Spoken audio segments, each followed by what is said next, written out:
Assalamualaikum warahmatullahi wabarakatuh. Perkenalkan, nama saya Mistiana dengan NIM 857774081. Pada kesempatan ini saya akan membahas mengenai filsafat ilmu dan isu kontemporer pendidikan nasional dengan topik pilar-pilar pendidikan dan relevansinya di era digital.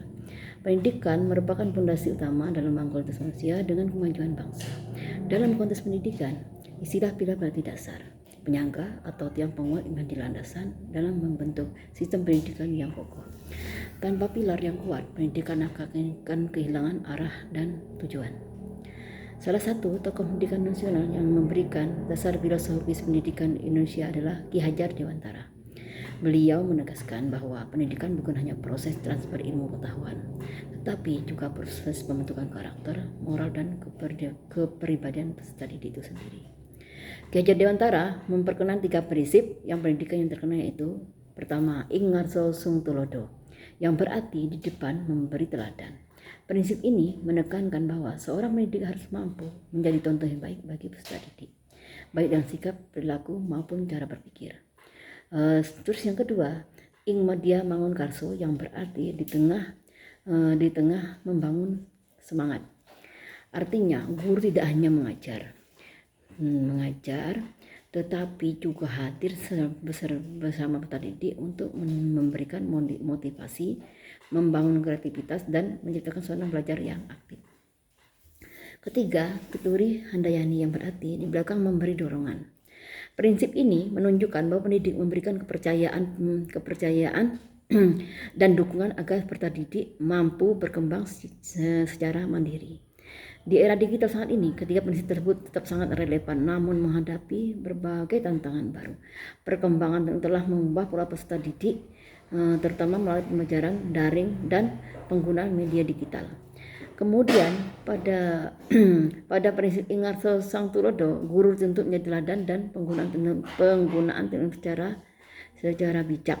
Guru tidak hanya menguasai materi pembelajaran, tetapi juga harus menunjukkan etika digital, seperti menggunakan media sosial yang positif, kemampuan memilih informasi, dan sikap tanggung jawab di ruang digital. Kemudian pada prinsip ing madya mangkarso, guru perlu menciptakan pembelajaran yang interaktif dan inovatif. Dalam era digital, peserta didik sering merasa jenuh jika hanya berupa ceramah saja. Oleh karena itu, guru perlu memanfaatkan teknologi seperti video pembelajaran, kuis interaktif, dan diskusi virtual agar siswa tetap aktif dan terinovasi. Sementara itu, prinsip Keturi Handayani sangat penting dalam membangun kemandirian belajar. Di era digital, peserta didik memiliki akses luas terhadap informasi. Namun tanpa pendampingan tepat, mereka dapat terpengaruh oleh berita-berita hoax, konten negatif, atau pengetahuan tidak produktif. Karena itu, guru dan orang tua perlu memberikan arah kepercayaan agar peserta didik mampu belajar secara mandiri dan bertanggung jawab. Selain itu, tantangan pendidikan nasional saat ini tidak hanya berkaitan dengan teknologi, tetapi juga penurunan karakter, rendahnya literasi digital, serta kurangnya kemampuan berpikir kritis. Banyak peserta didik yang lebih cepat menerima informasi dibandingkan memverifikasi kebenarannya. Hal ini menunjukkan bahwa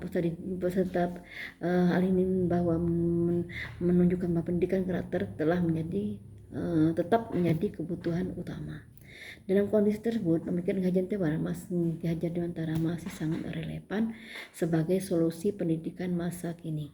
Keteladanan guru, semangat kolaborasi dalam pembelajaran, dan dukungan terhadap kemandirian belajar menjadi kunci dalam menghadapi perubahan zaman. Sebagai refleksi, dapat dipahami bahwa pendidikan di era digital tidak cukup hanya berorientasi pada kecanggihan teknologi. Pendidikan harus tetap berpusat pada manusia dan nilai-nilai karakter. Teknologi hanyalah alat, sedangkan tujuan utama pendidikan adalah membentuk manusia yang cerdas, berakhlak kreatif, dan bertanggung jawab.